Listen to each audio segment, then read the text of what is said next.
तो क्वेश्चन कह रहे हैं कि दो त्रिभुज के जो है संगत कोण क्या है, बराबर है। तो उसके जो है भुजा वो भी क्या होते हैं, समानुपात में होते हैं। तो इसीलिए त्रिभुज क्या है, समरूप है।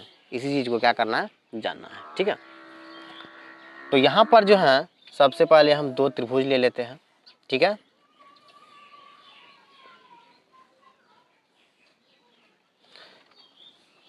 ए बी, इसका नाम सी, डी ई और एफ, ये दो कोई त्रिभुज है। यहाँ पर क्या करना है, कुछ रचना भी कर लेना है। एम, इसका नाम क्या रख देना है, एम। ठीक है, तो सबसे पहले जो है जो इस प्रमेय में कह रहे हैं पहले उसको जानते हैं। तो इसमें कह रहे हैं कि जो दो त्रिभुज है इसके संगत कोण क्या है, बराबर है। तो जो दिया हुआ है सबसे पहले उसको हमें लिख देना है। दिया है त्रिभुज, दो त्रिभुज, हाँ, दो त्रिभुज ए बी सी एवं D E F, D E F है, जिसमें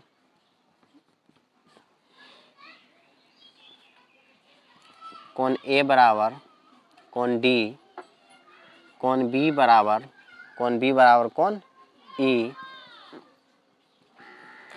कोण सी बराबर कोण एफ है। पहले से दे रखा है, इसमें सिद्ध करना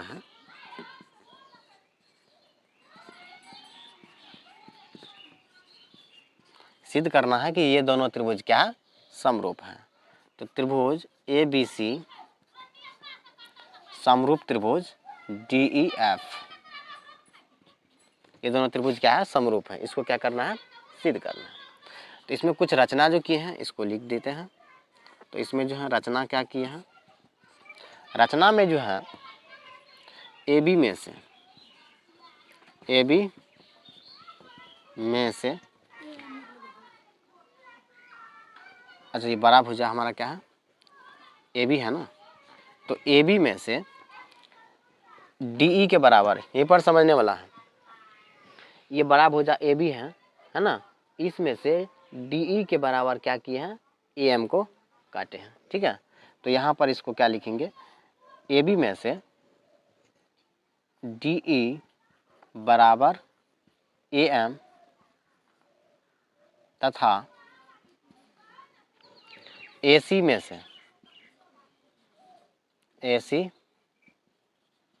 से डी एफ बराबर कौन बराबर, डी एफ बराबर ए एन काटे। ठीक है, तो भुजा ए बी में से डी ई के बराबर क्या किए हैं, ए एम काट लिए हैं। और भुजा ए सी में से, है ना, ए सी में से डी एफ बराबर ए एन क्या किए हैं, काटे हैं। ठीक है,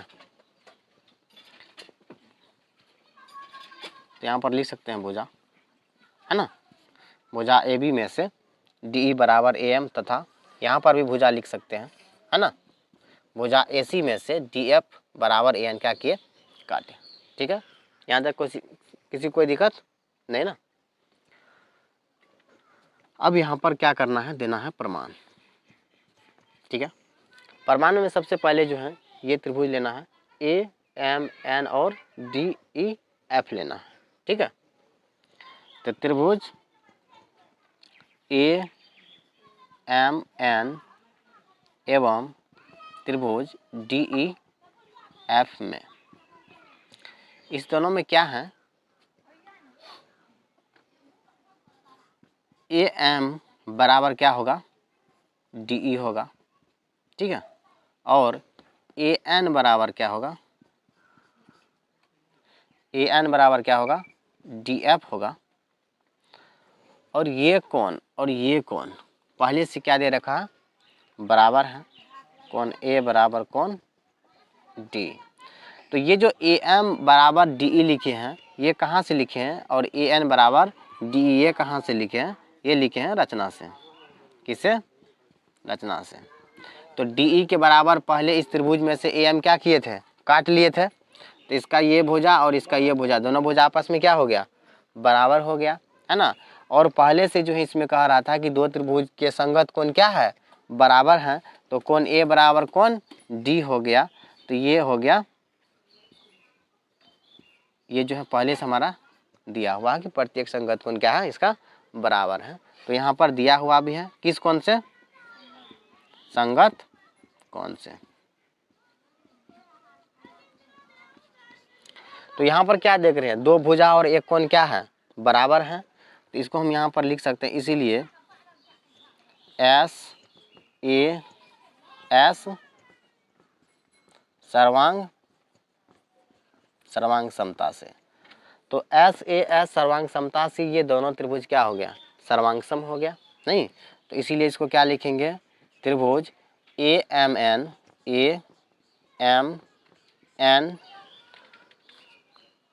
एन समरूपता क्या हो गया, त्रिभुज डी ई एफ क्या हो गया, डी ई एफ।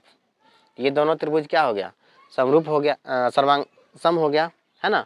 समरूप नहीं, क्या हुआ, ये सर्वांग सम हुआ, है ना। सर्वांग सम हो गया। तो इसीलिए इसका प्रत्येक कोण क्या होगा, आपस में बराबर हो गया, ठीक है। प्रत्येक कोण क्या हो जाएगा, बराबर हो जाएगा, ठीक है। ये तो यहाँ से हो गया। तो इसका प्रत्येक कोण आपस में क्या हो गया, बराबर हो जाएगा, ठीक है। तो यहाँ पर जो है पुनः यहाँ पर लिख सकते हैं। तो यहाँ पर अगर लिखना चाहो तो इसका ये भुजा है ना, इसका ये भुजा, इसका भी ये भुजा, इसका ये भुजा, इसका भी ये भुजा बराबर है। तो ये दोनों भुजा भी क्या होगा, आपस में बराबर होगा। इसलिए प्रत्येक कोण भी क्या होगा, बराबर होगा। तो इसीलिए इसमें लिख सकते हो कोण ए बराबर कोण डी, है ना। कोण ए बराबर कोण डी और कोण एम बराबर क्या हो गया, ई, है ना। और कोण एन बराबर क्या हो गया, एफ। ये तो हो जाएगा, ठीक है। पुनः यहाँ पर जो है ध्यान से देखने के बाद त्रिभुज ए बी सी में, है ना, बी सी के समांतर क्या है, एम एन है। बी सी के समांतर क्या है, एम एन है। तो इसीलिए यदि यहाँ पर लिखेंगे बी सी समांतर एम एन होगा, है ना।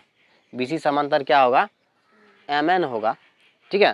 तो 6.2 में हम पढ़े थे कि किसी भी त्रिभुज के, है ना, एक भुजा के समांतर अगर हम कोई रेखा खींचते हैं, अगर वह दो बिंदु पर प्रतिच्छेद करते हैं तो दो भुजा को क्या करते हैं, समान अनुपात में विभाजित करते हैं। तो इस भुजा के सामने अगर ये समांतर रेखा खींचे है ना, तो ये दोनों भुजा क्या होगा, समान अनुपात में विभाजित हो जाएगा, ठीक है। तो इसको हम क्या लिख सकते हैं, इसको हम क्या लिखेंगे, तो अनुपात में जो हम जैसे ऊपर बटे नीचा लिख सकते हैं, तो नीचा बटे भी ऊपर लिख सकते हैं, ठीक है। तो यहाँ पर इसको क्या लिखेंगे, एम बी बटे ए एम बी लिख सकते हैं, है ना। एम बी बटे ए एम, अब बराबर इधर से एन सी बटे ए एन भी लिख सकते हैं। यहाँ पर ए एम होगा, है ना, ए एम। और एन सी बटे क्या लिख सकते हैं,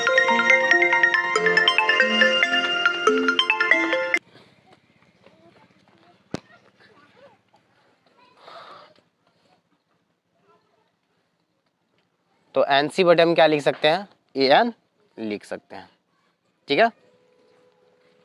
यहाँ तक समझने में किसी कोई दिक्कत नहीं। अभी इसमें क्या करना है, दोनों तरफ क्या करना है, एक जोड़ देना है। तो इससे क्या होगा, एम बी बटे ए एम प्लस 1 हो जाएगा, बराबर एन सी बटे ए एन, है ना, प्लस क्या होगा, एन हो जाएगा। दोनों तरफ एक जोड़ने से इस पर कोई फर्क नहीं पड़ेगा, है ना। तो यहाँ पर ये क्या हो जाएगा, इसका अगर हम लघुत्तम ले लेंगे इधर भी और इधर भी, तो क्या होगा, एम बी क्या होगा, एम बी बटे ए एम प्लस यहाँ पर हो जाएगा ए एम, है ना, बराबर हो जाएगा एन सी बटे N C plus A N बटे क्या होगा ए एन। तो यहाँ पर हम क्या देख रहे हैं, M B plus A M दोनों को जोड़ करके हम क्या लिख सकते हैं, ए बी लिख सकते हैं कि नहीं, ए बी लिख सकते हैं। N C plus A N को जोड़ करके क्या लिख सकते हैं, ए सी लिख सकते हैं। तो यहाँ से पहले जो है M B plus A M को हम ए बी लिख देंगे यहाँ पर इसके बदला में, तो ए बी लिख देंगे, नीचे में क्या हो गया ए एम हो गया, बराबर यहाँ पर क्या हो गया ए सी बटे क्या हो गया ए एन हो गया, क्या हो गया ए एन हो गया।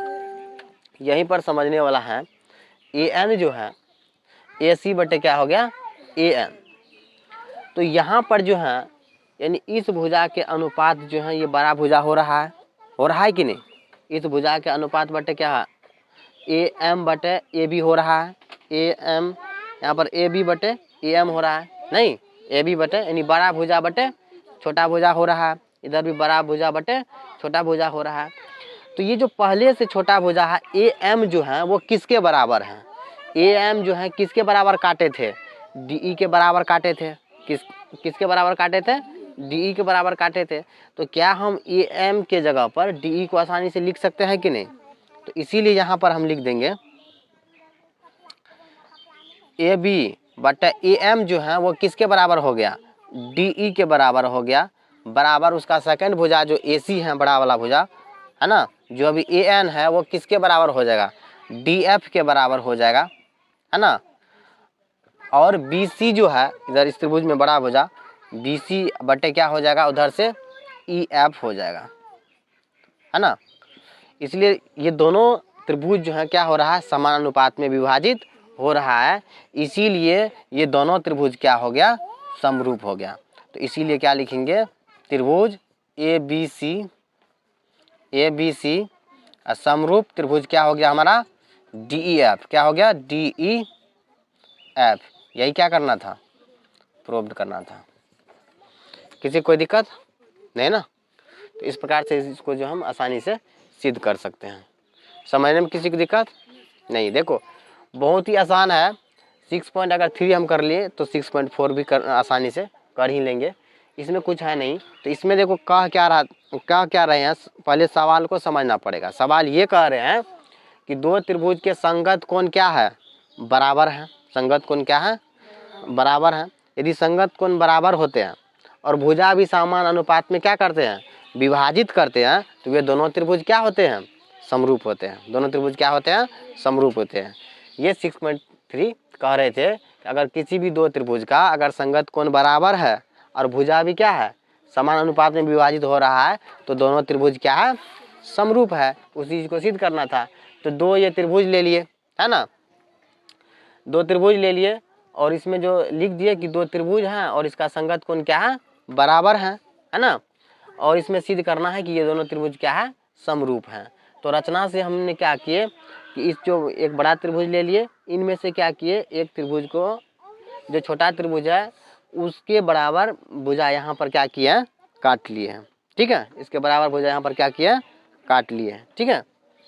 और इन दोनों को क्या किए समरूप कर दिए, दोनों त्रिभुज क्या किए समरूप नहीं सर्वांगसम कर दिए, क्या किए सर्वांगसम कर दिए। तो प्रत्येक कोण इसका क्या हो गया बराबर हो गया। फिर कह रहा कि समान अनुपात में विभाजित करता है, किस अनुपात में विभाजित करता है समान अनुपात में विभाजित करता है। तो ये समान अनुपात में विभाजित कब करता है जब किसी त्रिभुज के एक भुजा के सामने जब हम क्या करते हैं एक भुजा खींचते हैं, अगर दो बिंदुओं और प्रतिच्छेद करते हैं तो ये दोनों भुजा को समान अनुपात में क्या करते हैं विभाजित कर देते हैं। तो यहाँ पर हम देख रहे हैं कि BC के समांतर MN है, BC के समांतर MN है, तो ये क्या करेगा भुजा को समान अनुपात में विभाजित करेगा, भुजा को समान अनुपात में क्या करेगा विभाजित करेगा। तो इसको हम तीन प्रकार से लिख सकते हैं। कितने प्रकार से लिख सकते हैं तीन प्रकार से। एक तो हुआ कि AM बटे MB AN बटे NC, ये तो एक प्रकार हुआ। दूसरा क्या है AM बटे AB यानी छोटका भुजा बटे बड़का भुजा, ठीक है। और तीसरा क्या है निचल का भुजा बटे ऊपर का भुजा, निचल का भुजा बटे ऊपर का भुजा, निचल का भुजा बटे ऊपर का भुजा, है ना। ऐसे भी लिख सकते हैं। निचलका बटे भी टोटल कर सकते हैं, 4 प्रकार हो रहा है, निचलका बटे भी टोटल कर सकते हैं, ये एनसी बटे भी टोटल कर सकते हैं। तो इस प्रकार से देखा जाए तो 4 प्रकार हो गया। कितना हो गया? 4 प्रकार से इस अनुपात को हम क्या कर सकते हैं? लिख सकते हैं। यहाँ तक किसी कोई परेशानी? यहाँ पर अनुपात करने के बाद इसमें अगर हम 1 जोड़ देंगे तो ये दोनों भुजा 1 हो जाएगा, है ना, ये कनेक्ट हो जाएगा M B plus A M, तो इसको हम ए बी लिख सकते हैं, उधर से ए सी लिख सकते हैं। ये जो नीचे वाला ए एम है, ए एम जो है वो डी ई के क्या है? बराबर है, और ए एन जो है डी एफ के क्या है? बराबर है। तो इन नीचे वाले के जगह पर जो है उस त्रिभुज के बदला में इसको हम लिख सकते हैं, इसीलिए दोनों त्रिभुज क्या हो गया? समरूप हो गया। किसी कोई दिक्कत नहीं ना?